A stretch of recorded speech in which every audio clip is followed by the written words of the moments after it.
Welcome to the Cozy Cove Storyhouse. Come along for an adventure into a whole nother world while staying comfortable in your armchair by a crackling fire. Today we'll be reading The Nutcracker and the Mouse King by E.T.A. Hoffman. Chapter 1. Christmas Eve. On Christmas Eve, the children of Dr. Stolbaum were not allowed into the family room, let alone the adjoining living room. Evening had come, and Fritz and Marie Stolbaum sat huddled in a corner. As was usual on Christmas Eve, no one had brought in a light, so they sat in the eerie darkness. Fritz was whispering to his younger sister Marie, who had just turned 7, how early that morning he had heard rattlings and poundings from the forbidden chambers, and how he had just seen a small, dark man slipping a large box under his arm across the corridor, and how he knew it was none other than Godfather Drosselmeyer. Marie's eyes lit up, and she clapped her hands and cried, "Oh, what do you think Godfather Drosselmeyer has made for us?" Now, Judge Drosselmeyer was not the least bit handsome.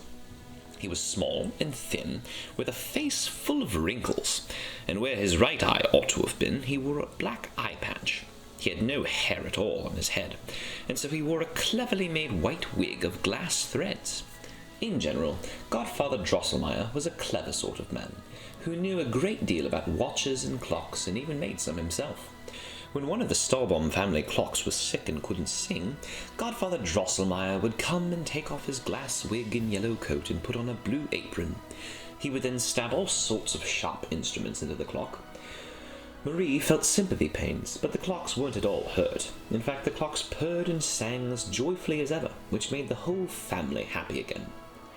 Drosselmeyer always had something in his pockets for the children when he came to visit. Sometimes it was a funny little man who rolled his eyes and bowed.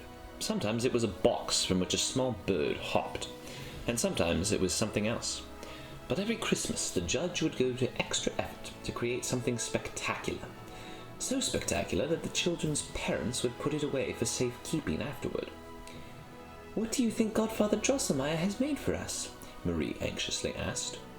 Fritz said that it probably wouldn't be any different this time. He expected a fortress where soldiers marched and drilled about. Other soldiers would come and overtake it, but brave soldiers inside the fortress would fire booming cannons to keep the intruders away. "No, no," Marie interrupted.